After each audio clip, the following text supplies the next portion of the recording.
Hello, everyone out there in Radio Land.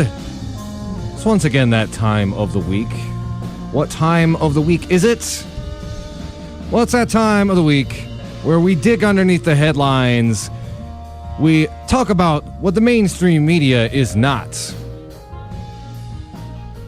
We apply a deft leftist analysis to issues at the international, national, and local level, and generally call out the establishment on its BS. This is the Hoodrat Strategist radio program. Now, as always, the following thoughts, views, and opinions are not necessarily those of 89.1 FM, WIDR Kalamazoo, or Western Michigan University, no matter how dope or insightful they may turn out to be.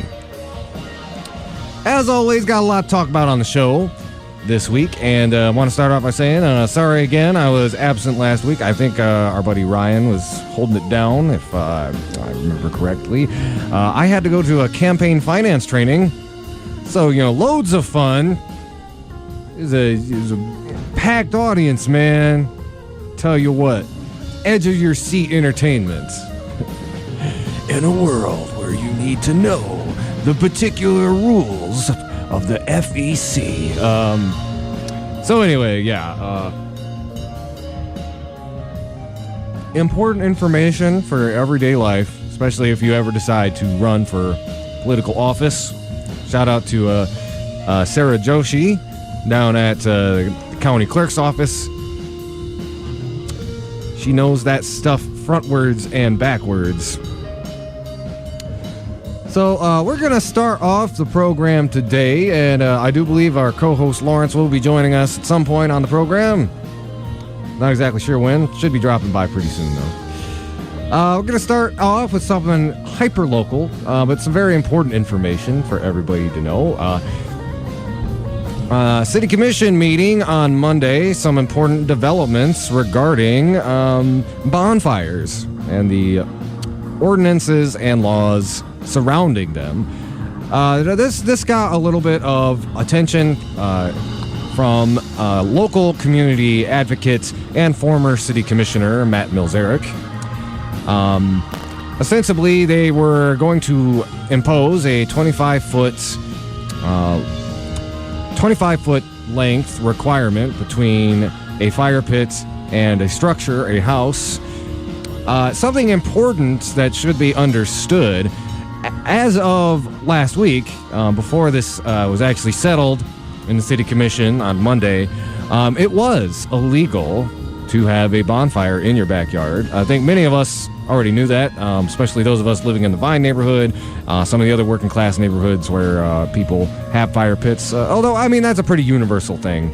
Just about every neighborhood I've lived in or visited, fire pits are a thing. It's a good thing for the community. People gather around the fire. It's been a social gathering spot for aeons since the Neanderthals were still wandering the earth, and before recorded history. And it still is that today. As a matter of fact, I think of a few other things that get people to just put down their phones and hang like a good old bonfire in the backyard. So, it is important to understand that it was one of those things where it was just flat out illegal. It was kind of one of those selective enforcement things. Wasn't a high priority for Kalamazoo Public Safety, but, if you got a neighbor complaint, it's something they could use to be like, hey, we're giving you a ticket, or we're doing this or doing that. Not supposed to have a fire back here, etc.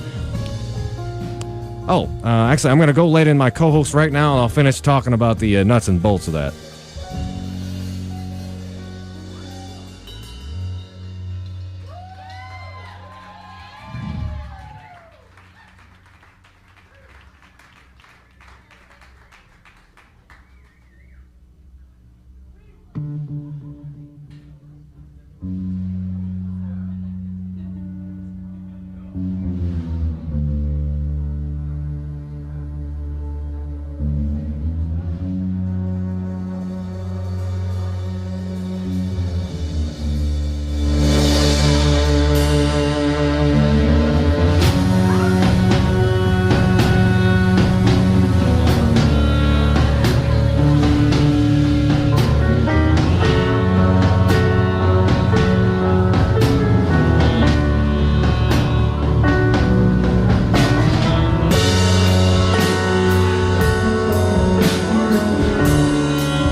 right, we are back. This is the Hoodrat Strategist radio program, joined now by Lawrence, most consistent and dope-ass co-host. That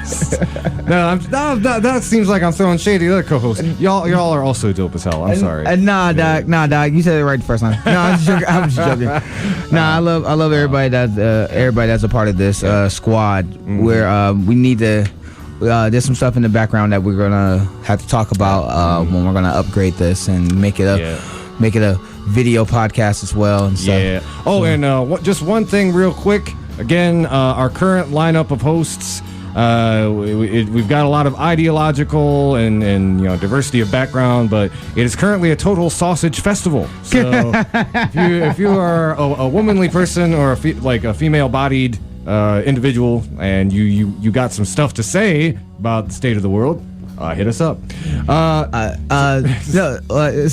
That also reminded me of that DSA viral video that I wanted to talk about, but we ain't got time to talk about that. Okay, so just real quick, nuts and bolts. I want to talk city commission, the fire pits thing. So it's not going to be 25 feet. It's going to be 15 feet. So 15 feet from your house at minimum. And you can get a permit to have a fire pit that's closer. The permits are free. You have to re-sign them every year. It's kind of with like a lot of the renters in mind. Roundabout, like they found a good middle ground.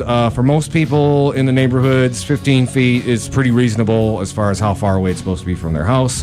Again, while there will be concerns with just about every other ordinance in town, we have a really big problem in Kalamazoo with disproportionate enforcement in low-income neighborhoods.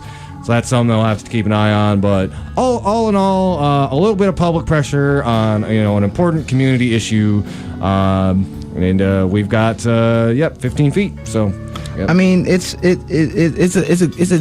decent middle ground. I mean, I ain't gonna no pun intended, but it's as long as it's enforced on all sides equally, then I don't have a problem with it. It's just historically America doesn't do that at all. Oh, and I will mention too that the permits are free. I think the biggest concern of mine is, like, unless you're a political wonk or you listen to our show, there's not really any way for you to find out about this. So hopefully the city will do some kind of follow-up making sure people know that this is a thing that exists now.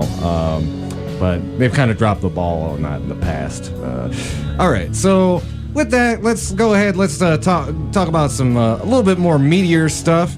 Lawrence is not going to be able to be here super long, so I'm going to let him kind of going for it because I got this new job and it starts at 7 and I'm working the night shift, so and it's like 12-hour shift, so I'm only going to be here for like a half an hour or 45 minutes to the max. But that's just going forward.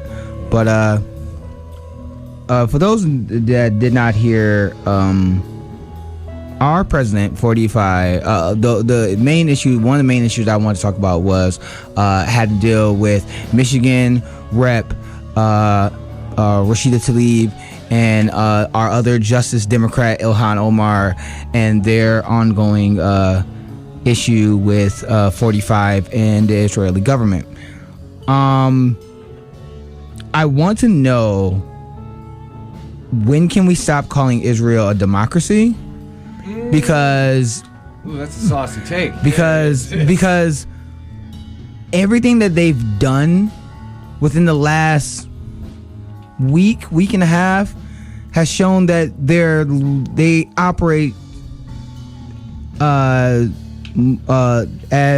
a dictatorship. They operate as an authoritarian right. I think probably the closest historical parallel you could make would be, South Africa, the South African apartheid state. Yeah, kind of how Israel concretely functions these days. Yeah. So for those who don't know, or those who did not see the story, Rashida Tlaib and Ilhan Omar was going to go to Israel. Rashida Tlaib was going to go there because her family is still there. Ilhan Omar was going to go there because they wanted to see firsthand the occupation in the West Bank and Gaza, and they wanted to see how it's like to live as a Palestinian under Israeli occupation. Despite ignorant ass statements from Bill Maher and others, which I also want to get to. I just checked out. I'm just hoping, like, when is this guy gonna get shot into the sun? No, stop. No, we're not gonna do that yet. But the thing is that you have. So to catch everybody up, 45 was like, hey, Israel, they support BDS. You shouldn't let them in. And Benjamin Netanyahu and the Israeli government was like, yeah, we don't like people using their free speech. We're not going to let them in. And then Israel, Ilhan is like, Doc, I'm trying to see my grandma. My grandma's there. And they're like, so literally Israel says, if you ever want to see your grandmother alive again, you can, as long as you don't talk about the BDS movement while you're here. Yeah. So, well, I think doesn't she has to renounce BDS outright? Yeah. Like, so they can come and visit, but you can't use your free speech in a democracy. Think about that under any other context. Ayo. If you want to, you're going to go to. I'm going to go to Africa. I'm going to, like, let's say I'm going to Africa, and let's say I was going to South Africa to go see my family, and I was for the BDS movement, but the South African government says, "Hey yo, if you ever want to see your family again in South Africa, you have to denounce and not speak about the BDS." So this is the thing. This is the main thing. This is the other thing. The other foil of the story. So they initially backtrack and they're saying, hey, we're gonna let you come. But she says, nah. After talking to my grandmother and I talked to my family, we're like, nah, I'm not doing it because y'all tripping. And then they try to use the fact that they will let her come and that she's refusing as in her playing politics. When you are literally not allowing her grandmother to move across the border, to have autonomy over themselves, because Palestinians don't have a freedom of movement. Yeah. They are literally being kept in what international independent organizations are called a open air prison. You are literally using them as like a hostage situation, and you're saying that the people that you're victimizing, like Rashida and Ilhan, is playing politics. That bothered me to my core, and the reason why is because whenever we talk about the Palestinian Israeli conflict, we only talk about it from the right-wing perspective of Israel. We don't talk about it as in Palestinians don't have human rights. Now, if you were going to break down the history of after in the 1940s, the United Nations saying, hey yo, Israel is going to have its own state, and we're taking Muslim land to give them their own state, and then Egypt being like, bruh, what you doing? You just going to take our land to give people their own state? No, we're going to get into a fight. Okay, exactly. Cool. I mean, that whole history's messed up. Them fighting in the United States, then going to go help them and being allies to help them, which was the right thing. We should have protected them from being destroyed and killed because, during the time, Holocaust, all that wonderful fun stuff, all that stuff that's horrible. But the thing is that now, that was the dynamic back then. Now, you have Israel being the most powerful country in that region, in that conflict and in that region, now oppressing people that's under their control. Exactly. And the thing that pisses me off is that every time that you bring this up, you're being floated like you're anti-Semitic. When we look at the options, of what Palestine has done to that the BDS movement brings up, we all agree that violence is not an option. Violence on either side is not acceptable. That's on the Israeli side or the Palestinian side. We all agree to that. Palestine has gone to the international courts so that they can be recognized as a country, as their own state, so they can have autonomy over their own people. Israel and America has blocked it. So they tried to do it legally, and it's being blocked. So they asked for boycotts, divestments, and sanctions of companies in the West Bank and of Israel, so that the Palestinian people can be treated like human beings. That's being viewed as anti-Semitic, and that's being viewed as being hateful towards Israel. So what's the last option for the Palestinian people to air out their grievances? The last option is what Benjamin Netanyahu and a lot of pundits are saying. That's the quiet part out loud, which is, Palestinians, please enjoy your subjugation. Yeah, exactly. And you have to really see the hypocrisy of it too, where for years they've been saying, it's like, don't address your grievances violently, don't do that, we will not come to the table if you have people, throwing Scud missiles and stuff. And so, especially in the last few years, the Palestinian freedom movement has been very, very disciplined around like nonviolent direct action principles. So, this is what they were told to do. This is the acceptable way to protest. And now, Israel, of course, BDS is evil, it's anti-Semitic, it's bad, blah, blah, blah, blah, blah. Even though, that was more or less, if you read between the lines, the recourse that was being advocated to them by, Israel and their allies for decades, Yeah, so that leads to my point about Rashida. Their press conference was so good, and if you listen to the story that she was telling of what it was like to be an American whose family is Palestinian, that had to go through the dehumanization process and being humiliated, going through checkpoints, not being able to go see family because the best hospitals were in Israel, but they were basically being subjugated to separate but equal. What a Jewish political commentator said earlier, said on CNN, and I forget the dude's name. He said going to the West Bank is like being in the Jim Crow South. He equated the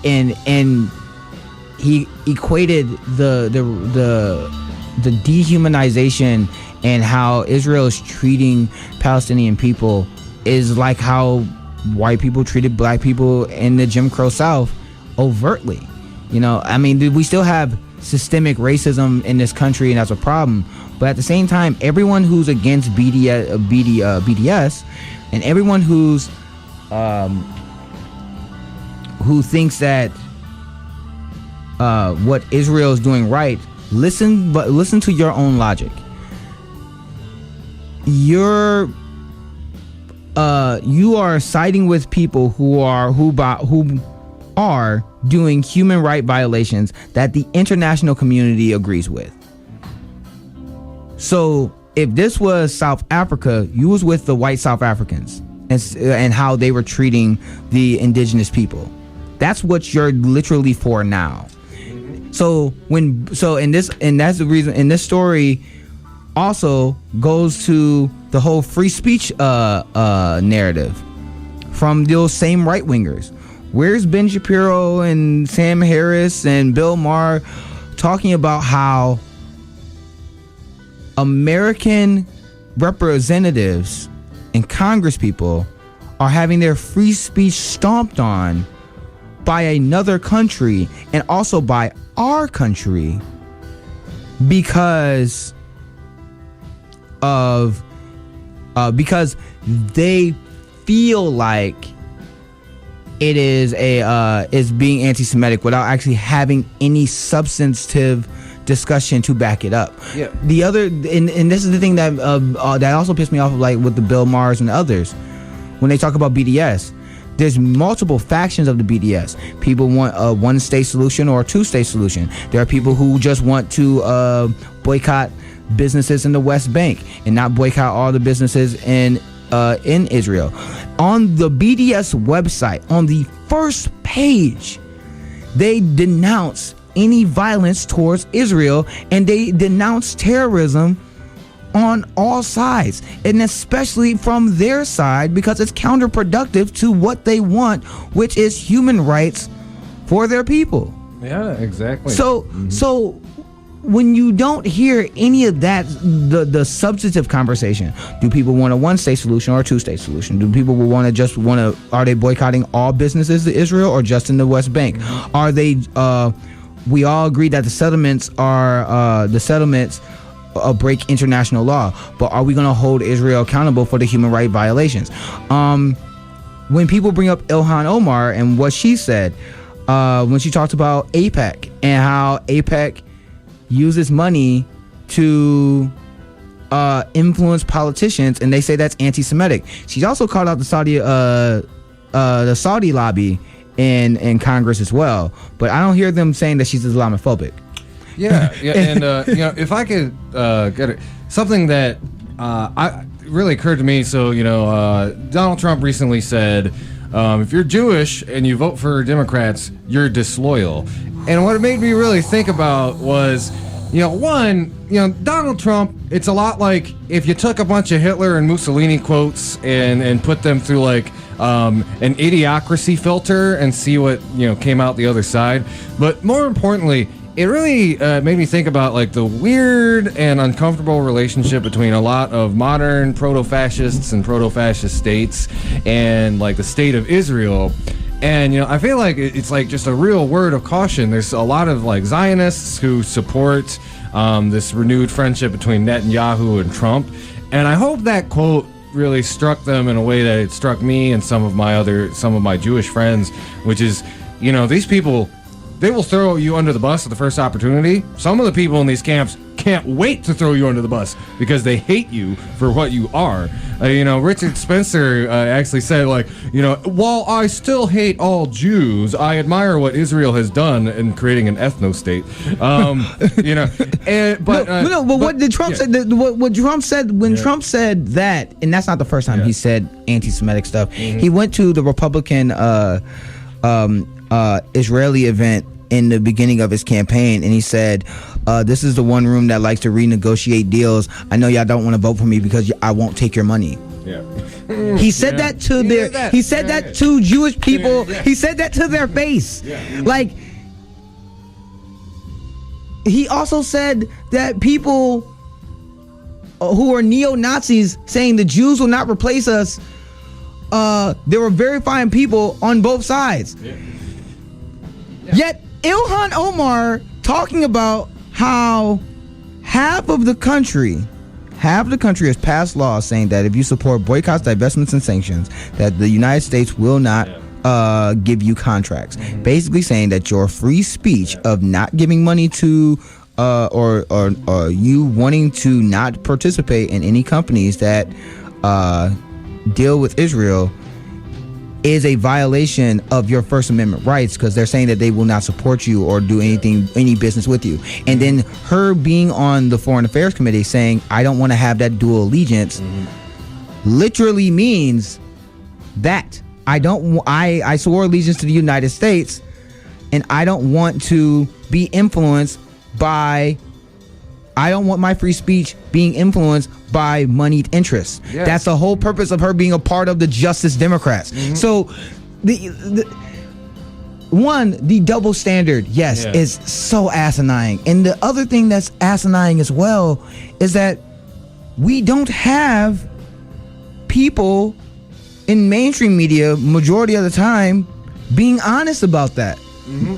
How many people did you see actually say Trump said something that was super anti-Semitic? Well, that's the contradiction right there, because, and I really hope, granted, I know a lot of conservative folks don't listen to our show, but, if you got your cousins or whatever, and, you have, pro-Israeli, or, if you're a Zionist Jewish person, keep in mind, this government, the only reason the U.S. government supports the state of Israel, it's not for any ideological or moral reason. It's for financial and geopolitical interests. And you have a government currently that supports that state while simultaneously providing cover to local domestic terror groups that literally want you dead.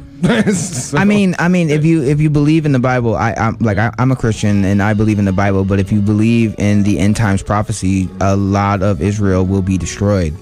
I mean, if you believe in revelations and if you advocate for that and you hope for that, as many right-wingers have.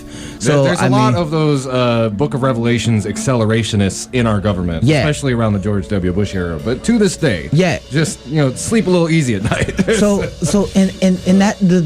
okay. So one thing, yes, Trump said something like, "You're being disloyal. If you're a Jewish person, you're voting for Democrats, you're being disloyal." That's literally what Hitler said. Yes. That's not a joke. That's not a punchline. That's real facts. Second thing, the last point that I want to make on this before I get to the other thing, before I dip out, I would love and I would pray that the same people who condemned Ilhan Omar and Rashida Tlaib for their free speech understand that America will be coming for you next. They will be coming. America will turn and try to destroy your free speech rights and come after you next when you do not serve the establishment's interests. I mean, that's the same thing. That was the same thing with the whole Nike, with the whole NFL thing with Jay-Z, which I know that was another thing that we wanted to talk about. And that was so many topics. So many times. Like, dog, I'm gonna have to come. Like, again, I'm gonna have to start coming back and coming early. But yeah, that was one thing. That was the main thing that bothered me the most this last week, is that we have a president who literally says very anti-Semitic stuff, but people who wants human rights, people who are literally advocating and fighting for human rights, are smeared as being anti-Semitic. Yeah. Also forgetting the fact that the last study I saw, 78% of Jewish Americans vote Democrat. Roundabout, yeah. Yeah. Mm-hmm. So they're outside of black people, Jewish Americans are the next biggest voting bloc in the Democratic Party. If we're going to look at it, in that type of linear fashion. So when J Street and AIPAC sides with people who are for boycotts, divestments, and sanctions, and they denounce boycotts and divestments and sanctions, you're on the wrong side of history. Yeah, that was probably the most interesting thing in this whole debacle. Even AIPAC said y'all went too far. AIPAC.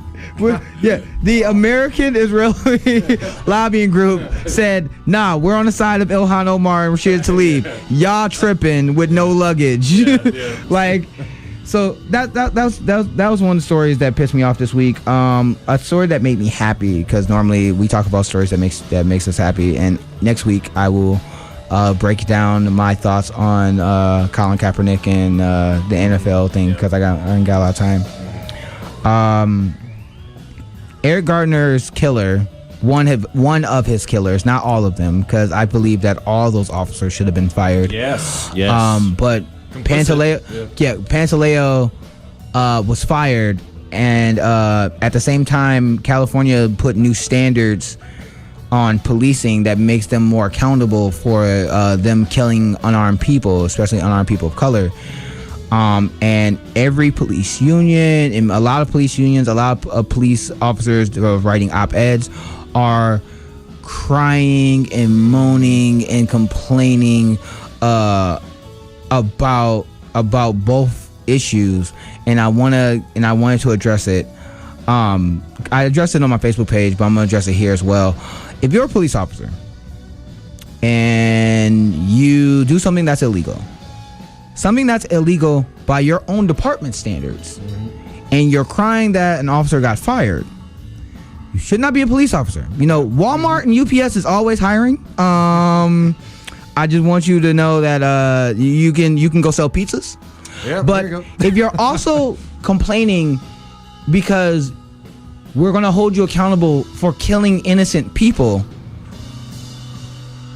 then again, you don't need to be a police officer.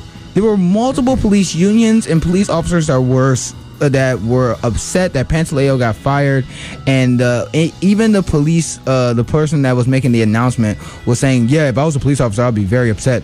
I didn't want to fire this guy. Eric Garner just should have complied.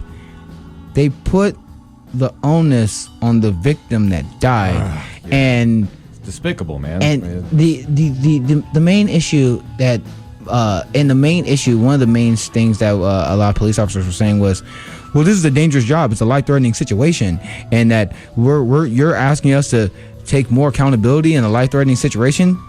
Yeah, because yes, it's life-threatening for you. It's also life-threatening for the person that's involved.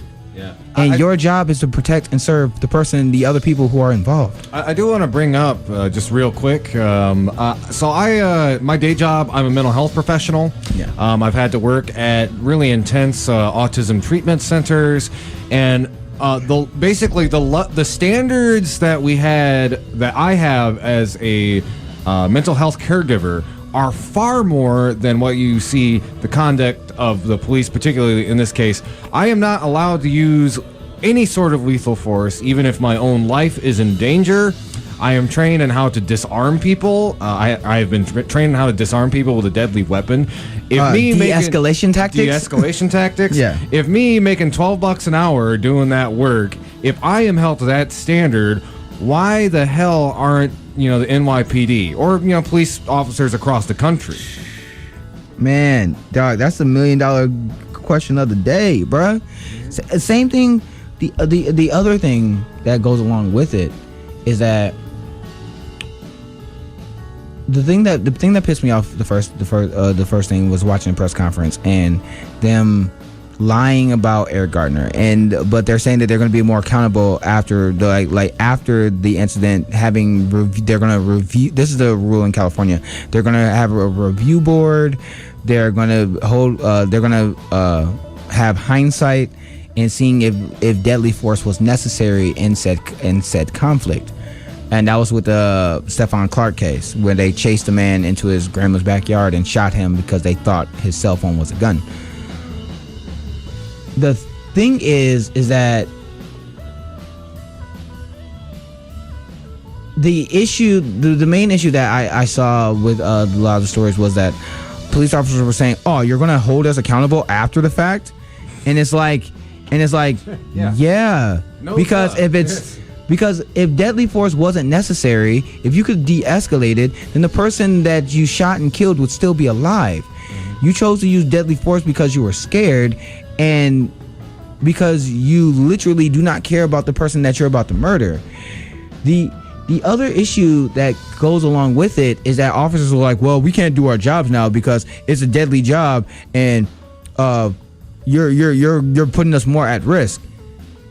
Listen to that response and put that in any other field, because there's been multiple studies that show that a police officer's job is not in the top 10 most deadliest jobs in the world, in the United States, and that's been shown time and time again. Well, you mentioned being a pizza guy. That would actually be more dangerous for I'm sorry, what's the name of the guy? Pantaleo. Just got fired. No, but think about it. Think about if a firefighter said, "Me, bro, you want me to go into a house that's on fire? That's a deadly situation for me. Why would I want to do that? I can't do that job." These officers are literally complaining, saying that if I cannot choke out and kill innocent people, that I don't want to do the job. And I'm sitting here like, your job is to make sure that those people get home to their families. That's your job. Your job is to make sure that, and also remember the fact that in the Eric Garner case, he was there breaking up a fight. He was being a good Samaritan. Exactly. They chose to harass him because in his past he chose to sell loose cigarettes and to avoid paying taxes and he was doing it as a side hustle. Yeah. Because New York has a very high taxes on cigarettes. He would go to Maryland or to another state that's next door, buy a bulk of cigarettes and then sell them for some easy side money. They harassed him because of what he did previously, not because he was being a good Samaritan. They harassed him because of something that he previously did. So again, if they chose not to harass him in the first place, he would still be alive. Also, the other main issue that I have is that you cannot tell me that like one of the standards that like in the flipping to the California story, one of the standards that they have is if deadly force was necessary and if it was reasonable to other police officers, where initially when they wrote it in the bill, it was if it was necessary by normal people standards. The police don't want that language in the bill. They didn't want that language in the bill. They advocated for that language to be taken out because they don't want to be held accountable as in a normal civilian. They want to be above the law. Because a normal police, because remember, the police officers thought that it was reasonable for someone like Tamir Rice to be killed within 2 seconds of them pulling up to the curb, pulling onto the curb to kill him. Young Crawford, who was in a Walmart, who went there to buy a BB gun, got shot and killed. Again, a really good example of privilege. You know, white people can go into a Walmart open carrying and at worst get a talking to from the local police. A black man looks at a toy gun and gets shot. In Ohio, which is an open carry state. Yes. Yeah. So So those two stories, when it came to police and criminal justice in America, those two stories made me happy, but at the same time it made me sad because I'm like, you see all these police officers that were upset about Pantaleo being fired, and I'm sitting here thinking, all these officers just said they can't do their job unless they kill innocent people. These people need to be fired, and they're not. So it goes back to their and using their own talking points. It's just a few bad apples. We just recently saw all this week bad apples complaining online complaining openly that they can't do their job unless they kill innocent people. All those bad apples need to be fired. They need to be fired. Because they're policing communities, and if that's what they think online, imagine what they're doing at their job. Yeah, just with just the civilians. When that ICE stuff just dropped, oof. Yeah. If this is how they feel online, imagine what they're doing in their job. Mm-hmm. But yeah. I gotta dip out. All right. Okay, Lawrence. Thanks again for coming on the show. We're gonna take a quick break. Come back. We got lots more.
We are going to rehearse a rhythm which we can play with a different kind of song. Check it out.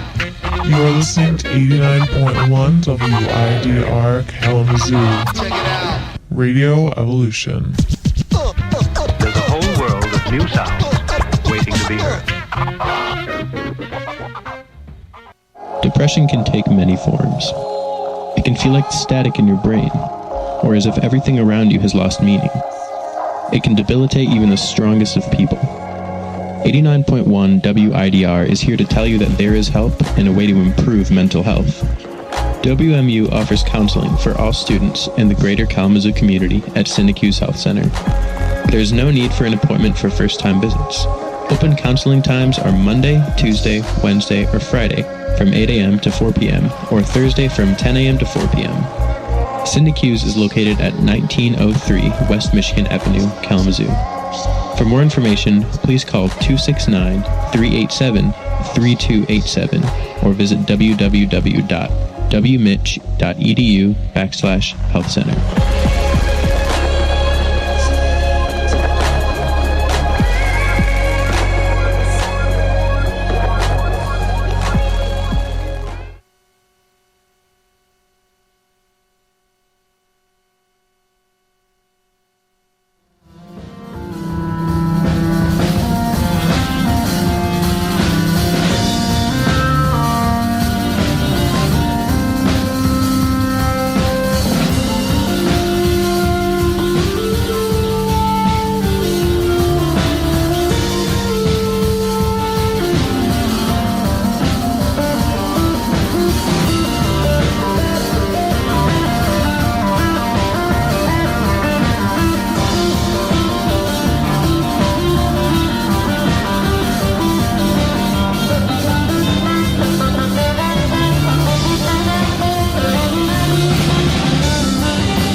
Hello, all y'all out there in Radio Land. We are back. This is the Hoodrat Strategist radio program, where we call out the establishment on its BS.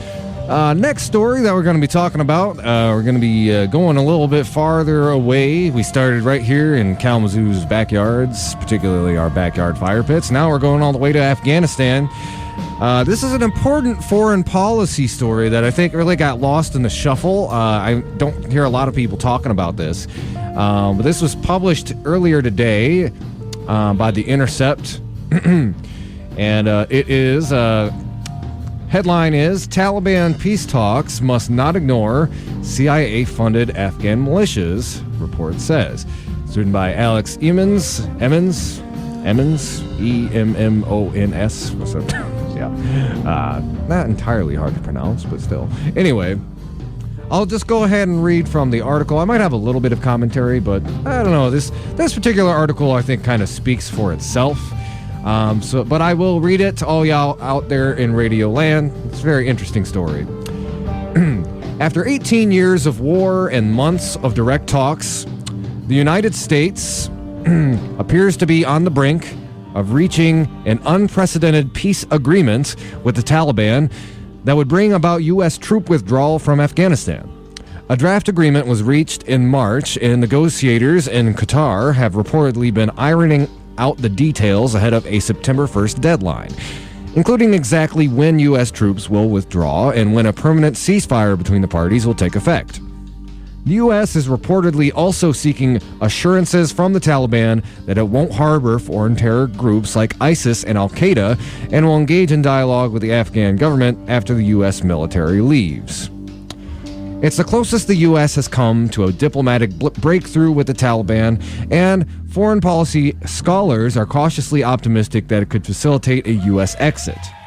But a new report from the Costs of War Project at Brown University's Watson Institute argues that the agreement won't lead to real peace unless it addresses the elephant in the room, the fate of regional Afghan militias paid and directed by the CIA. Now, before I read from the rest of the article, I actually do want to put in some important historical context. Again, Afghanistan is America's longest-running war in our history. And it's important to mention that this is indeed one of the most hopeful peace negotiations that's taken place in years after decades, literally about 2 decades of America consistently and constantly fumbling the football when it comes to actually bringing about a lasting peace in the region. I forget the name of the book, unfortunately. I will try to dig it up. But it was actually as far back as 2002, the Taliban was actively trying to surrender to the United States government, and the United States government did not accept their surrender. You have to keep in mind, this is a government that is used to having people come in, governments come through and basically take over and claim sovereignty, and then kind of negotiating within. And not only do there's a couple of reasons for that. One, the American military-industrial complex has become extremely inefficient and has just bumbled and bungled foreign policy misadventure after foreign policy misadventure. So, there's some just old school ineptitude involved in that. You also have to keep in mind, and this may sound a little morbid, but it's definitely true. The engine of the American empire is driven by the profits made by weapons contractors and particularly U.S. Army and military contractors.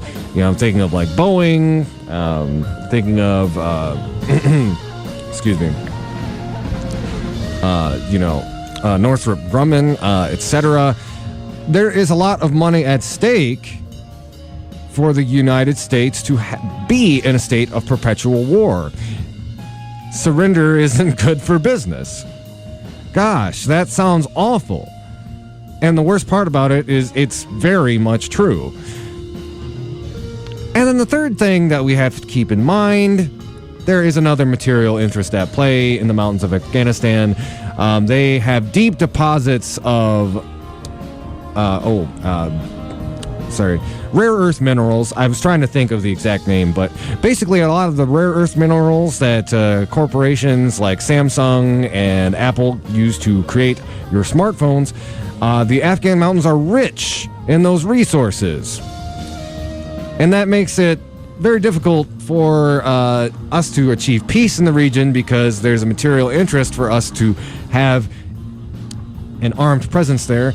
We could also talk a little bit about the poppy fields. That's really going in the weeds, but it has the Taliban has resorted to a lot of drug trafficking, which has made them incredibly strong and a persistent problem in the region. It's why we are negotiating with them and versus having defeated them outright. But yeah, they're making lots and lots of money selling poppies. And they're depending on that underground drug economy in a way that they really were not before the 2001 U.S. invasion. So let's get back to this article talking about Afghan militias paid and directed by the CIA. Militias that operate outside the control of the central state and the chain of command of its armed forces will undermine the process of state formation and the prospects for a sustainable peace, the report reads.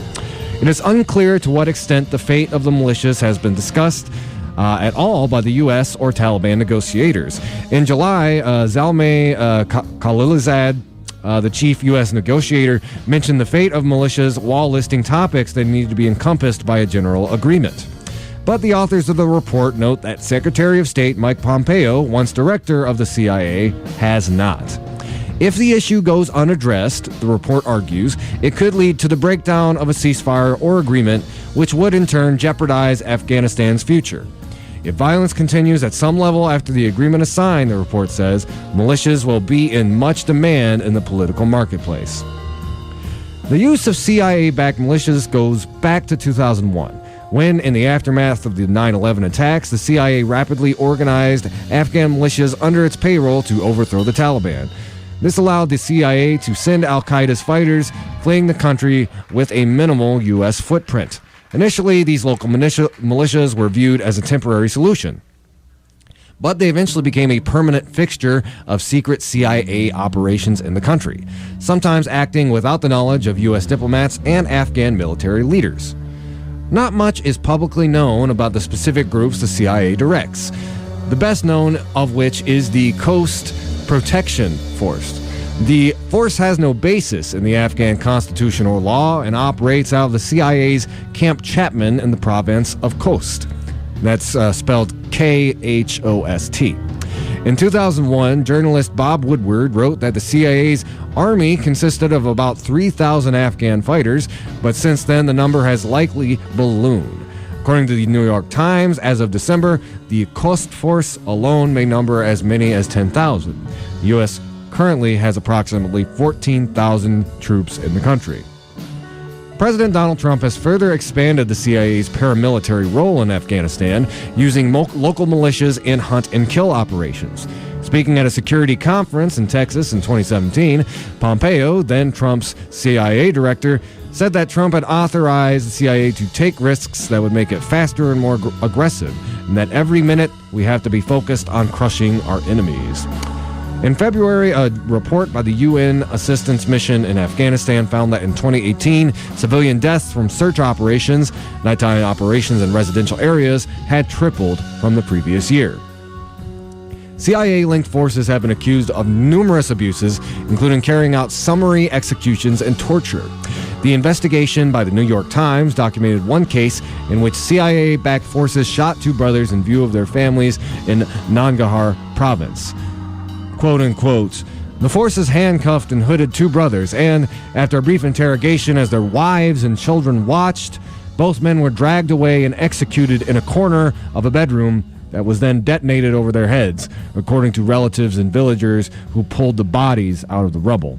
I want you to think about that, all of y'all out there in Radio Land. Next time somebody starts talking about U.S. foreign policy, this is what happens in our name. This is what happens with our tax dollars. This is what the American empire does. Read a little bit more. There's just about 2 paragraphs left in this article, so I'm just going to finish it out. Antonio DeLaury, an anthropologist based at the Sjur Michelsen Institute in Norway and one of the report's authors, told The Intercept that the failure to rein in foreign-funded armed groups operating outside central government would be detrimental to the legitimacy of the talks and long-term peace. This is something that must be handled quite rapidly and must be included in the talks, DeLaury said. According to the report, the size and power of the CIA's forces could pose a problem for the Afghan government after the peace talks. For the militias, integration into the regular armed forces could mean a significant pay cut and a loss of the privileged status that has allowed them to operate largely without transparency or legal accountability. If cut loose by the CIA, the report notes, they may be reborn as private armies or security guards in the service of powerful individuals or operate autonomously to prey on civilians and commercial sources. I do want to add another little bit of context. It's been, especially Jared Kushner was pushing this, as well as Betsy DeVos's cousin, the guy who ran Blackwater, to privatize the Afghan war, use mercenary security forces while simultaneously withdrawing actual U.S. American soldiers. And as critical as we are about human rights abuses that happen under U.S. armed forces, it's been proven historically that mercenary groups are substantially much worse at causing these human rights abuses to occur. Going back to what occurred with Blackwater, these are people who, they do it for the money, they don't really have necessarily a sense of honor, and they have much more leeway because they are not directly associated with a government to be much more foul and commit much more atrocious human rights violations. So really bad juju all around. And it is a big problem because America doesn't like, the American government, particularly the American military-industrial complex, doesn't really like to admit or talk about what the CIA is doing and the little nefarious little things that they are up to in the background, even though they've had a substantial role in every American conflict since World War II, working behind the scenes, usually doing the very worst of the stuff. Keep in mind, CIA, we're talking about people who depose and overthrow democratically elected governments. We're talking about, the situation in Syria where the CIA and the Pentagon were actually training up opposing militia groups, which was just, it'd be funny if it wasn't so tragic. It's like something out of a Coen Brothers movie. And, of course, the CIA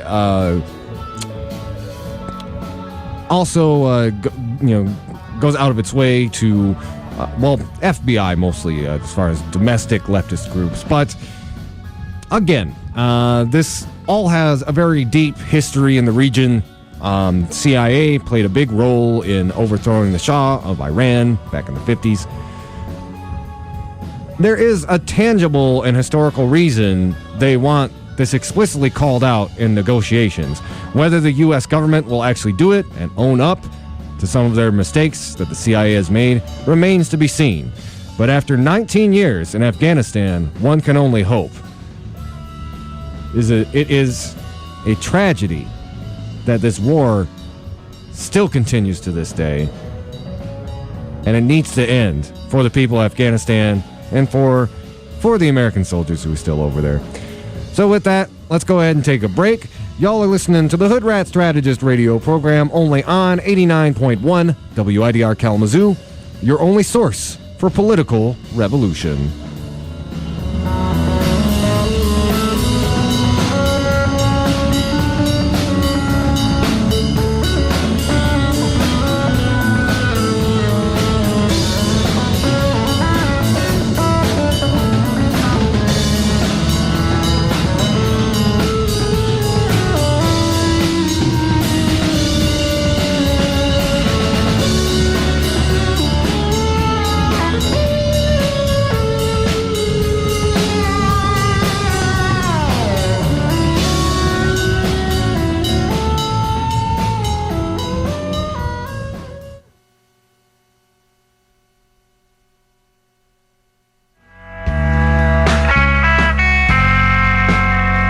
You've got it tuned to 89.1 WIDR Kalamazoo, your only source for Radio Evolution.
Welcome back, everyone out there in Radio Land. Y'all are listening to the Hoodrat Strategist radio program, the only show where we call out the establishment on its BS and give you that real news, that hardcore truth. So, let's go ahead and we were just in Afghanistan. Let's bring things back to the local level here in Michigan.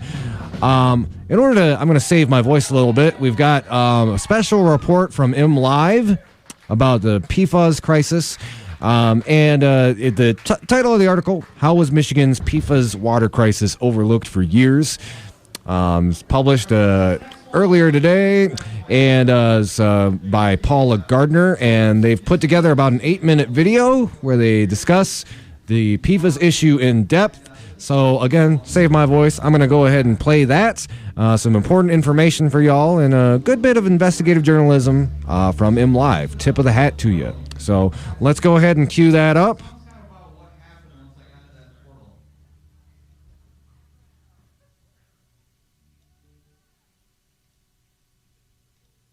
How is Michigan's next water crisis overlooked for years? You can't see them. You can't smell them. You can't taste them. But about 1.5 million Michigan residents are drinking water tainted with these toxic chemicals.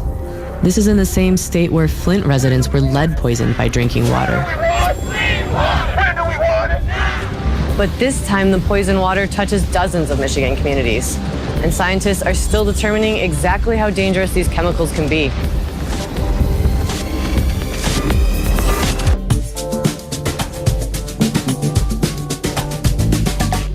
Jack McNaughton was 2 years old when his family got some scary news. Our well got tested the second week of September. Seth took the call, and I heard him say, "Can you repeat that?"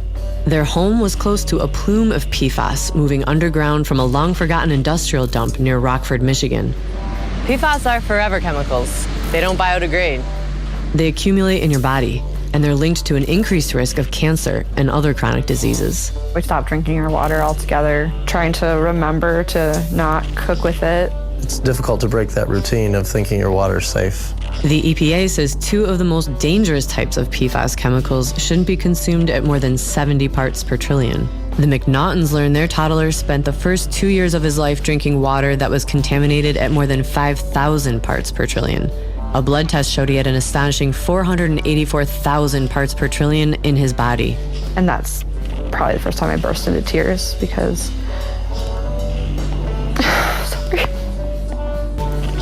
he's so little, and I don't know what's going to happen to him.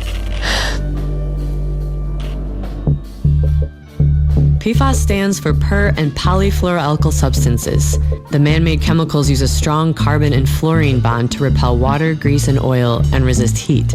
The fluorine-carbon bond is very hard to break, and it spreads faster than most other pollutants. They accumulate in human tissue and in fish and things like that. The list of products that contain or once contained PFAS is long and surprisingly familiar.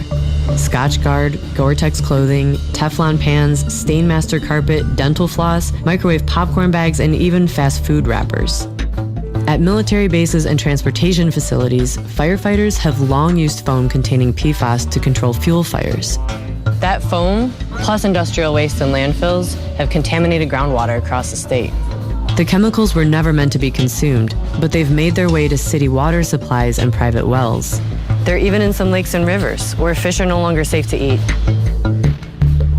PFAS binds to a key protein in your blood that carries the antibodies. If you have higher levels, you're more likely to have certain symptoms, and high cholesterol is one of them. Immunosuppression issues, higher incidence of kidney and testicular cancer. There's some child developmental issues, and there's pregnancy-related issues to hypertension and also the ability to get pregnant. My cholesterol was like high. I thought, that's weird. I'm pretty active, and I don't have the cholesterol problems in my family. And then for Jack, he had 13 vials of blood drawn out of him, and they found 2 of his vaccinations were ineffective. He gets sick a lot more often than his peers in his class at school.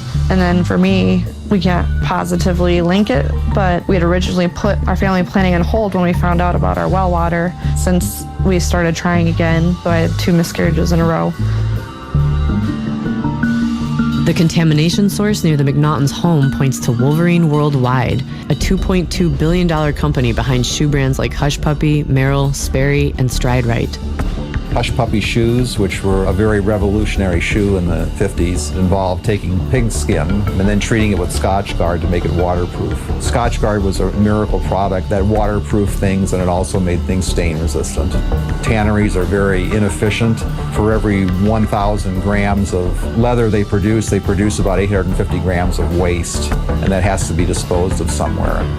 A community group concerned about historical chemical use at the Wolverine site spent years searching for evidence of contamination. In 2012, they actually came to my office and brought me a bunch of maps that they hand drew with where the contaminants were, pictures of the hides sticking out of the side of the stream banks. And then one of our citizens found out that there was this disposal going on at House Street, and there were houses built right around the disposal area. We confronted the DEQ with a memo about House Street and about the tannery being a potential PFAS site. They didn't really take an issue of it until 2017.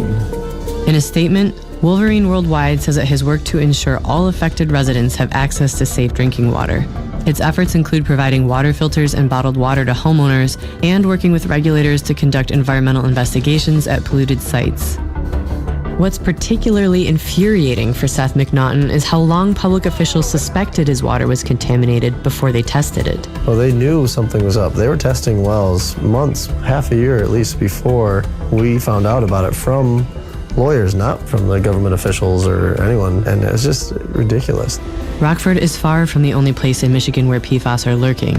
They've been found in dozens of sites across the state. In Oscoda, they're flowing from a closed Air Force base. The chemicals have affected drinking water in communities like Parchment, Ann Arbor, and Plainfield Township, and new contamination sites are still being discovered. It seems like there's a new one every month. There are efforts underway to address Michigan's PFAS problem. What compelled you to install filtration systems here? There was a lot of public outcry, and so we thought it would be a good idea to try to treat for this. That's why we are doing this carbon filtration.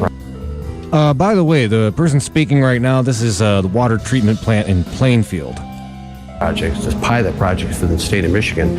As the water passes through the carbon has an affinity to absorb the PFAS, and it does a very good job at that.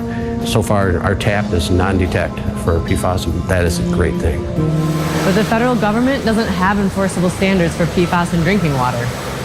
In early 2019, the EPA rolled out a plan to address PFAS contamination, but it could be years before guidelines are in place. So states are taking matters into their own hands. Some are suing chemical manufacturers. Others are setting standards for PFAS in drinking water, and even in lakes and rivers. Michigan's new governor, Gretchen Whitmer, has called clean drinking water a fundamental human right. We, the people, have a right to know why that report was ignored for 6 years, why we're just finding out about the magnitude of PFAS poisoning in our state. In March, she ordered the State Department of Environmental Quality to begin establishing drinking water standards for PFAS. The standards can't come soon enough for the McNaughtons. My neighbors and I were rallying people to email their representatives, and we went to DC. They had a PFAS hearing there. Because we want the word to get out there. We want it to be on the forefront and people to be aware of what they're drinking. For now, like at least 500 of their neighbors, the McNaughtons are drinking bottled or filtered water at home. Our well is still highly contaminated. We have a whole house filter, but we have a couple neighbors whose filters have been breaking down. We just don't trust it. They're also suing Wolverine. So is the state, which wants the company to pay millions for new water lines in polluted neighborhoods, so kids like Jack can someday safely drink the water at their own homes. I'm happy to see Jack growing up, and he's so smart and he talks so much. He's going to be growing up, and this is still going to be in a system.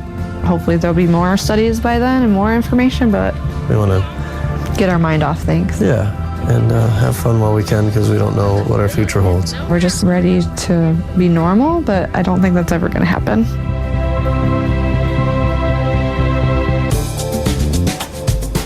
This episode largely focused on PFAS issues on the... So again, big props to MLive for putting that together. A really good in-depth report about the PFAS crisis in Michigan. While I'm at it, I also want to thank Quantum Fleek. The background music you hear in this episode comes from them, particularly from a show they did in Grand Rapids back in May 19th of 2017. So let's go ahead, we'll switch gears here real quick. Do some updates about fascists, white supremacists in particular. So, couple of important stories, one across the country. But let's start again here locally, or not super locally, but over in the Detroit area. I'm going to be reading from this article. It's in the Detroit Metro Times. White nationalist propaganda cropping up in Detroit and its suburbs. And I see a picture of, I hate these guys so much. PatriotFront.us. They've got their not stolen, conquered propaganda. Ugh, it's so gross. Keep America American, whatever that's supposed to mean. So I'll go ahead and read from the article. Propaganda for a white supremacist group is increasingly appearing in Detroit and its suburbs. In the past week, propaganda for Patriot Front has been found on light poles in Detroit and Roseville. Already this year, the Anti-Defamation League has documented Patriot Front flyers found in Lansing, Ferndale, Dearborn, Southfield, St. Clair Shores, Mount Clemens, and Mount Pleasant. The Anti-Defamation League and the Southern Poverty Law Center, both of which monitor hate groups, identify Patriot Front as a white nationalist group that advocates the formation of a white ethno-state. The group was formed by Thomas Rousseau, one of the leaders of the violent Unite the Right rally in Charlottesville, Virginia, in August of 2017. Patriot Front's activism typically consists of anonymously posting flyers, dropping banners off buildings or overpasses, or performing miscellaneous acts of public service such as park cleanups, the Southern Poverty Law Center states on its website. When Patriot Front orchestrates protests or public appearances, they're typically tightly choreographed and scripted to maximize propaganda value. Virtually all its activities are undertaken with propaganda value in mind. This is important because this will play out in the next story that we're going to be talking about. Since January 2019, the Southern Poverty Law Center tracked 49 instances of Patriot Front flyers showing up in Michigan. Metro Times discovered 3 Patriot Front stickers posted on light poles along Woodward Avenue in Midtown and along Cass Avenue in the Cass Corridor. One of them read, "Better dead than red." And by the way, as an outspoken Marxist socialist, I'm to quote Inglorious. I can't say that Quentin Tarantino movie. We're just tickled to hear you say that. Anyway, another read, "Reject Poison," included a link to the group's website. Local resident Colin Keene found 2 Patriot Front posters on a light pole in the parking lot of a bingo hall on 13 Mile Road near Little Mac Avenue in Roseville. One of the posters stated, "Not stolen, conquered," referring to the U.S. The other read, "Keep America American," and encouraged people to call federal authorities on undocumented immigrants. When I first saw the flyer, I was initially shocked, Keene tells Metro Times. I've heard of many right-wing groups that have used nativist language and images before, but seeing it in person was another story. After the horrific events across the United States and the world, people should be informed about the white nationalists' ideologies and how they can almost be painted in a mainstream light. He adds, the flyer with the slogan, "Not stolen, conquered," is just another trick that fringe groups try to use and put their terrible ideologies into the mainstream dialogue. It's important for people to recognize when groups and organizations talk about a return to quote-unquote pan-American identities and American identity, they only want to include white Americans. I think it's important for the people of Metro Detroit to know and understand that these groups at their core want nothing but violence. I will add a little bit of maybe just a counterpoint to what Colin Keene said. Some of these groups do willfully reach out to particularly some black folks, some Hispanic folks, under the auspice, I'm thinking of Proud Boys in particular, to say, well, we're not about white people, we're about quote-unquote Western civilization, which basically is the legacy of white supremacy. To the extent that they include other groups, it's those people from those marginalized groups that will basically say, yeah, white people and white culture is the best.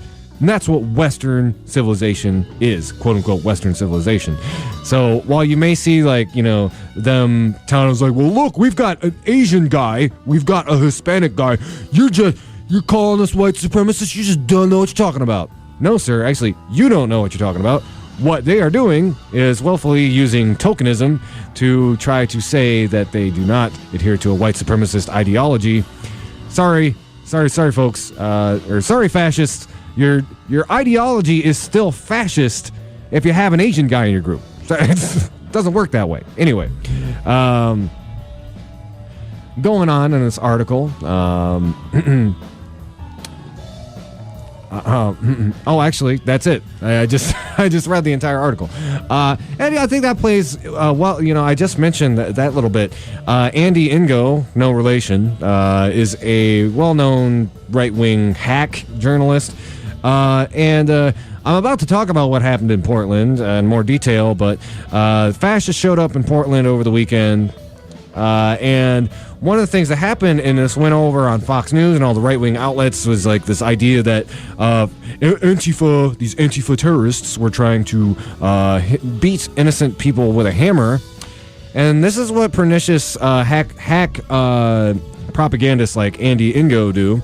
And I mention that because he's an Asian fellow, and that's actually been used. A couple people have said, it's like, well, I heard that Antifa was beating up this Asian guy, so what about that? Checkmate, socialist. This particular individual will misrepresent actual events so that they play well in these right-wing echo chambers, such as Fox News and the online ones, of course. So the actual incident that happened was fascists showed up in a bus, and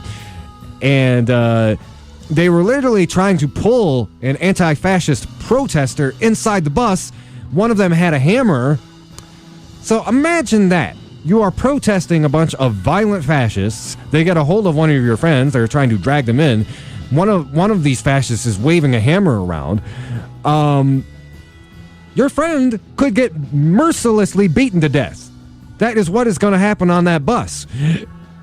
What do? Well, one, you try to wrest that hammer out of that person's hand. You drag your friend away from these violent fascists and get them away from them. That is what actually happened. That is actually what happened on the ground. Right-wing media hacks painted it in a very different light.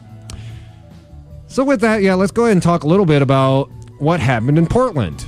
Over the weekend, a crowd of white nationalists took to the streets in domestic terrorism rally. This is related to President Jack-o'-lantern's assertion that apparently anti-fascists are the real fascists and should be designated as a terrorist organization, even though, as everyone is starting to quickly realize, even a lot of kind of centrist mainstream media, the number one terror issue in the United States right now is white supremacy.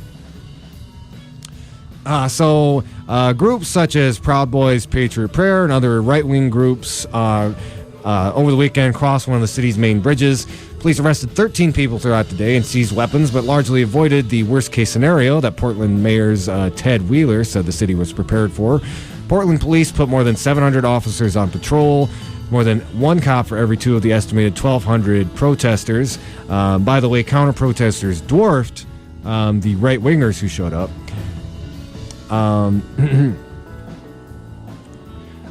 the day that this happened, Trump tweeted, "Major consideration is being given to naming Antifa an organization of terror. Portland is being watched very closely. Hopefully the mayor will be able to properly do his job." The far-right wingnuts who show up basically called it, "This was what we were seeking, validation from our president," which is pretty stupid yardstick for, it's like, what we would like is a pat on the head from our God Emperor Trump. What a stupid goal to have. Anyway, so the Joe Biggs, one of the right-wing wingnuts, he said, "Good look at President Trump's Twitter. He talked about Portland, said he's watching Antifa. That's all we wanted. We wanted national attention, and we got it. Mission success."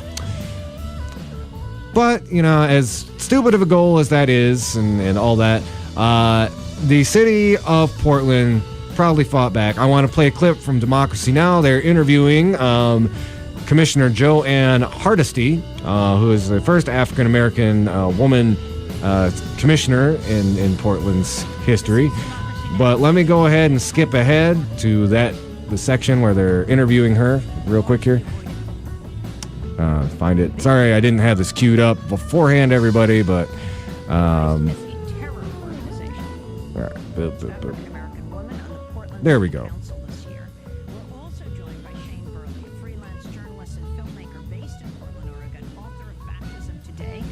and how to end it. We welcome you both to Democracy Now! Commissioner Hardesty, talk about what happened this weekend, what's happening in the streets of Portland, how the Proud Boys were dealt with, and also President Trump's tweet. He going after the counter-protesters to the white supremacists. Good morning, Amy. Thank you so much for having me on. I think what we saw on Saturday, that Portlanders from all walks of life showed up to stand up against white supremacists and white nationalists. The mayor created a coalition of over 100 individuals and organizations that had a press conference on Wednesday that said we were going to draw a line in the sand, that basically said we were not going to allow white supremacists to come and take over our streets. They have been coming to Portland because they don't like the fact that Portland is a liberal city that values all individuals, and we are a sanctuary city. I monitor the protests from 9:30 a.m. until about 6:30 p.m. From the command center. And what I can tell you is that law enforcement and community members, for the most part, operated professionally, and people did what they do. So it was like either people came out with protest signs, there were restaurants that refused to serve white supremacists, there were businesses that shut down but paid their employees because of the concern about violence breaking out. I am one of the biggest critics of Portland Police Bureau, but I can tell you in this particular case, they used a lot of restraint. And I am so proud of my community not actually giving in to hate, not giving in to divisive activity, even from the President of the United States. Let me be clear. The people who showed up on Saturday wanted to make a strong message that they were not going to allow white supremacists to take over our community. And what did you make of the city police escort for the Proud Boys, the Patriot Prayer, and other right-wing groups across one of Portland's main bridges? Were similar protective services offered to Antifa, the counter-protesters? So, Amy, let me clarify that. Thank you for that question. What Portland Police did was make a tactical decision. So 45 minutes into the protest, the Proud Boys contacted the police and said they were ready to leave because, quite frankly, they were so outnumbered. They wanted to get out of town. And so because we had already closed off the Hawthorne Bridge, it was the best way to get them back to their automobiles so they could go out of town. What we didn't want was the counter-protesters and the white supremacists to actually meet up in any way, shape, or form. And so that was a good decision made by the police. The police didn't escort them. The police just made it available for them to be able to utilize the bridge to get back to their automobiles so they could go back to Vancouver or wherever else they came from. Shane Burley, you were out there covering the protests. You're also off. So, I actually did want to follow up on that because I think that is an important distinction. When we saw the original reports coming out, again, and, this isn't unusual. Fascists, cops and Klan go hand in hand. There is a lot of white nationalist and white supremacist elements in local police departments across the country. And if you look at, by comparison, when the Nazis were escorted near Detroit Pride, we have a very different situation there. We'll take the city commissioner's, kind of depiction of events at their word, because there's a very different situation where cops are basically assisting fascists in getting the F out of town versus assisting fascists in being fascistic towards a marginalized group and literally helping them march past them. Portland, they were literally just trying to get them out of town, and who knows, there's definitely some sympathizers in the Portland Police Department, but tactically different from what happened in Detroit at Detroit Pride, where the police were instrumental in providing safety for a Nazi group to intimidate people celebrating, at the Pride Festival. So So just, I think that is something important to factor in when thinking about what happened in Portland. So I think with that, let's go ahead and go to break. We've got a couple more stories left on the program tonight, and then we'll probably end up wrapping her up. So y'all have been listening to the Hoodrat Strategist radio program, only on 89.1 WIDR Kalamazoo, your only source for political revolution.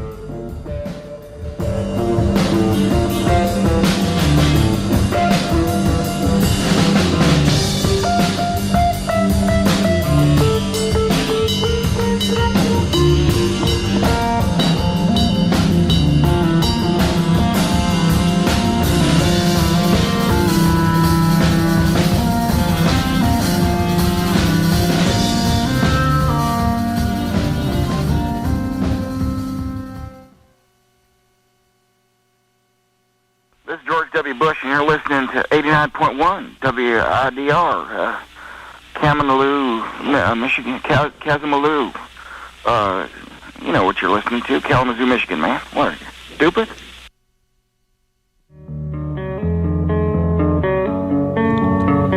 It may not be apparent, but hunger is a rather prominent issue amongst the student body of West Germany. The Invisible Need Project is a multifaceted initiative that's aimed to help struggling students. Every 2 weeks, generous people donate their food to the pantry located in the Fawn Student Service buildings or other drop-off locations. All you need to do is grab a reusable bag and grab whatever food you need to help sustain yourself. If anyone's unsure when their next meal will be, or if you have a little extra food you'd be willing to donate, the food pantry is your place.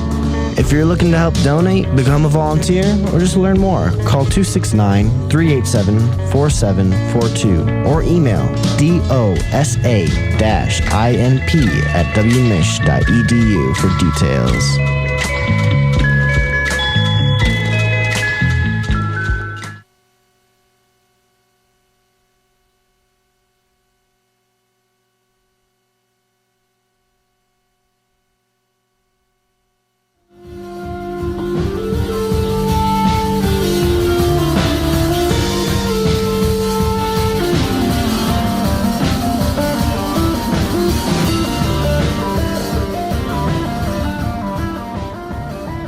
Hello, everybody out there in Radio Land.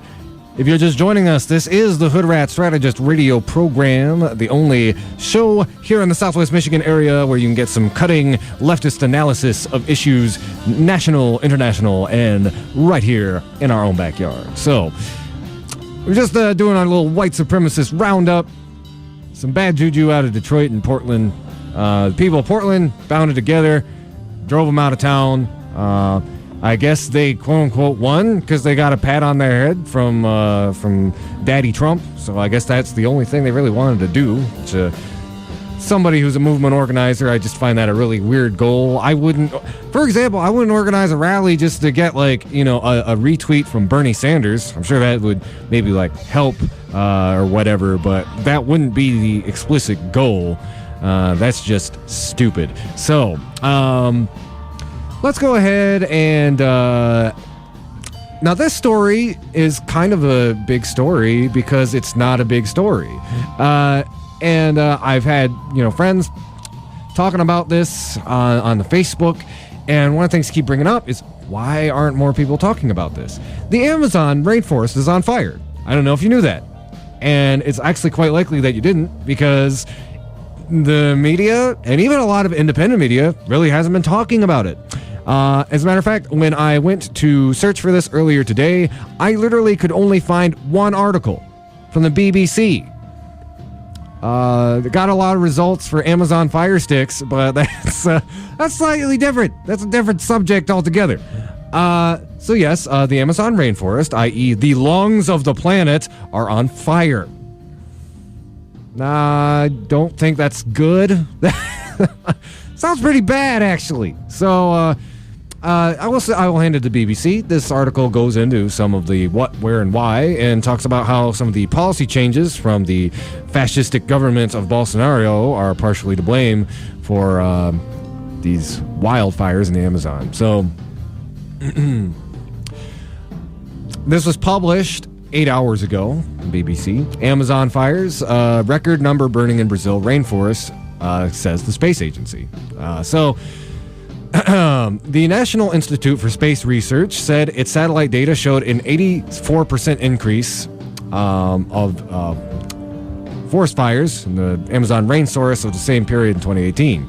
Comes weeks after President Jair Bolsonaro sacked the head of the agency amid rows over its deforestation data. The largest rainforest in the world, the Amazon, is a vital carbon store that slows down the pace of global warming. It is also home to about 3 million species of plants and animals and 1 million indigenous people. Conservationists have blamed Mr. Bolsonaro for the Amazon's plight, saying he has encouraged loggers and farmers to clear the land. And scientists say the rainforest has suffered losses at an accelerated rate since he took office in January. Meanwhile, U.S. Space Agency NASA said the overall fire activity in the Amazon basin was slightly below average this year. The agency said that while activity increased in the Amazonas and Rondônia, it has decreased in the states of Mato Grosso and Pará. It was early reported that a blackout on Monday in the city of Sao Paulo, more than 1,700 miles away from the rainforest, had been caused by smoke from the Amazon forest fires. Wildfires often occur in the dry season in Brazil, but they are also deliberately started in efforts to illegally deforest land for cattle ranching.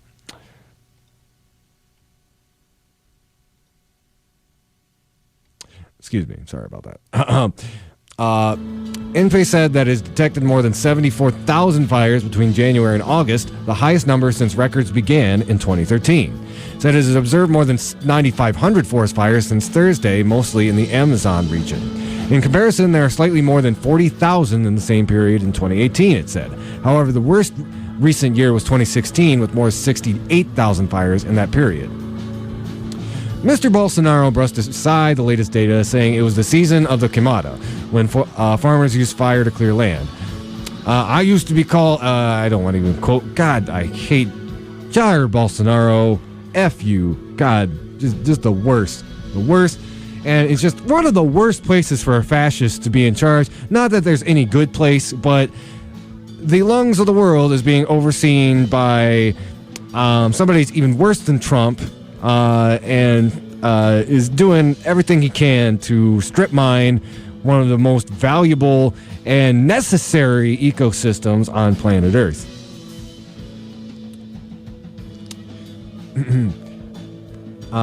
He in a very Trumpian way, he went on to blame, he suggested that non-government organizations had set fires as revenge for the government slashing their funding. He presented no evidence and gave no names to support this theory, saying there were no written records about the suspicions. So there could be, and I'm not affirming, criminal action by these NGOers to call attention against my person, against the government of Brazil. This is the war that we are facing. Oh God, that is some 1984 stuff. That is some classic Goebbels, accuse your opponent of that of which you are doing or you are guilty of. That would be like saying that the DAPO protesters were dumping oil into their own river. Like, it just doesn't make any sense on the face. But I'm sure Bolsonaro's got his supporters that will believe whatever horse hockey he dishes out.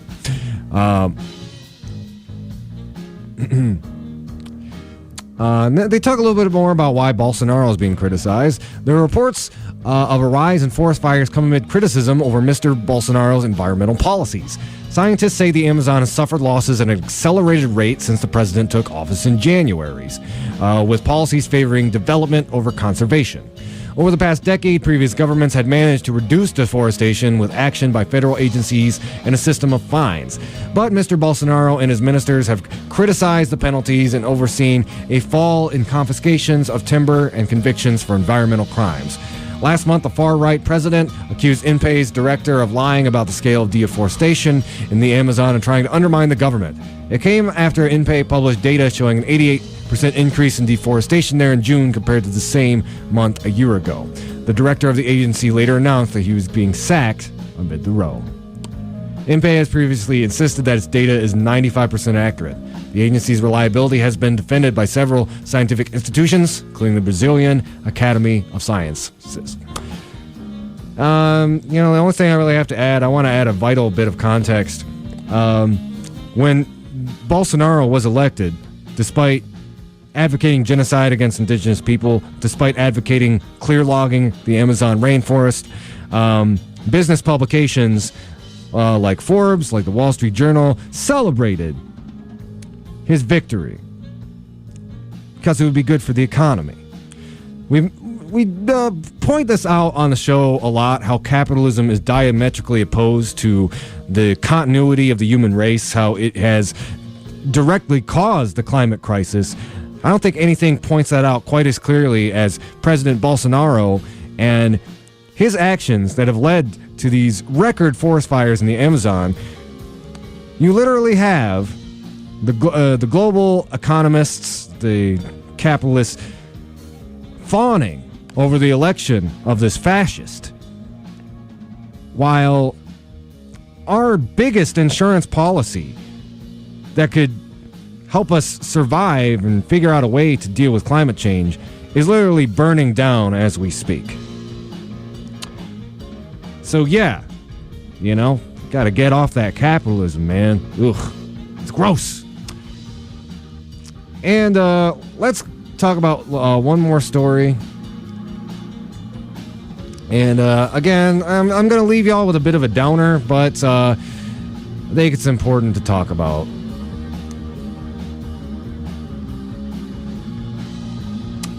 Excuse me. This is our dear comrade Nora shared this with us. It's from Out Magazine. A man took his life after being bullied for loving a trans woman. This was published today by Travell Anderson.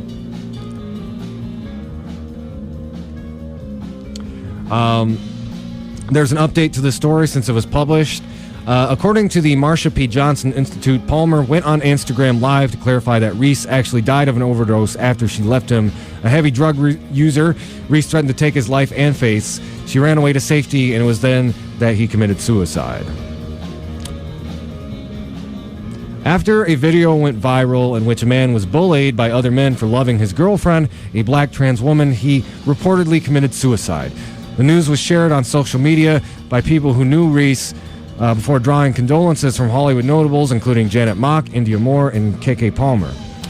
My heart breaks for Reese, for his girlfriend, and their loved ones, Mock tweeted. These men screaming at him are beyond fragile, standing on a shaky altar of masculinity, too insecure to do what Reese did, unapologetically love a woman who everyone says is unworthy of love. Reese, also known to many as Maurice Willoughby Jr., was an aspiring musician living in Philadelphia. He often used his Facebook pages, of which he had several, to share his lived experiences via live stream. His girlfriend, Faith Palmer, can be seen in the number of the videos. Comments on some of the videos are transphobic, misgendering Faith, but Reese never cowered and consistently professed his love for her. He had her name tattooed on his face. Recently, a video went viral that showed Reese being taunted by a group of men in his neighborhood. Bro, you do what? Said the voice behind the camera. F trannies, Reese responded, so what? That's literally expletive stuff. I'm not actually going to read this. I'm sorry. By the way, sorry for triggering anybody with what I just said. It was, that is a slur. But yeah, you can, if you want to read the full context of it, you can read this article. Activist writer Ashley Marie Preston posted the video upon learning of Reese's death, along with the caption, "When a man is confident and secure enough to openly love a trans woman, this is the bullying and harassment he gets. When trans attracted men kill us, it's out of fear that this will happen to them if they are outed," she continued. Reese didn't kill his girlfriend, he killed himself instead. Rest in peace. Other condolences were posted on social media, many echoing Preston's statement. "I'm so sorry that we exist in a world where loving someone deserving of love equates to be undeservingly hated for it," posted more. "That we are punished for daring to love freely. Thank you for loving Faith openly and bravely. You deserve that, and she deserves that." In a video posted to her Facebook page, Preston said she spoke to Palmer, who revealed details about Reese's experiences leading up to his death. Preston said Palmer told her that people don't know the full story. She said he needed mental health support. Out has reached out to Palmer for comment and will provide updates as necessary. And at the end of the article, they write, "If you or someone you know is feeling hopeless or suicidal, contact the Trevor Project's Trevor Lifeline, 24/7, 365 at 1-866 488-7386. Counseling is also available via chat every day at thetrevorproject.org/help or by texting 678-678. Very tragic, and it's the kind of hate that people in our lives are surrounded with. Stand up for your trans brothers, sisters, and non-binary folks. They need it. We all need it. We need that solidarity. So with that, I think I'm going to go ahead. We're going to close out the show. Let's talk a little bit about some of the stuff coming up on the activist calendar this week. On Saturday, August 24th, it's the Kalamazoo Black Business Expo 2019. That's over at the Kalamazoo County Expo Center. That's going to be from 1 p.m. to 5 p.m.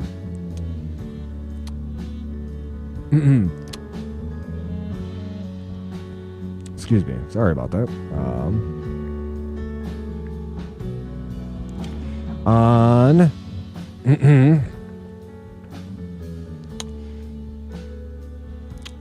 On Monday, August 26th, Kalamazoo Socialist Party having their weekly board meeting at the Invisible College from 6 p.m. to 7 p.m. And on Wednesday, August 28th at 4:30 p.m. over at the New Village Park Neighborhood Network Center, Jabs Slime Club is doing a sign-up event. And Jabs, that's Justice Against Bullying in Schools.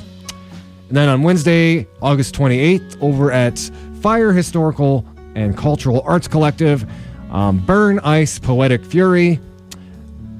It's going to be a fundraiser for Movimiento Cosecha.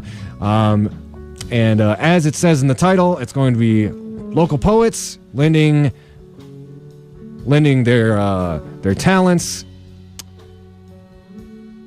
in order to raise money to oppose immigration and customs enforcement. And again, that's Wednesday, August 28th. From 6:30 p.m. to 8:30 p.m. And hey, if your plans are to listen to this show, as I tell you every week, skip it. You can always listen to our program on YouTube after the fact, and we post all episodes usually about 24 hours after they air on our YouTube channel, and you can find that on YouTube or on our Facebook page, the Hoodrat Strategist radio program. Until next week, keep on fighting for that revolution solution, and have a fantastic weekend.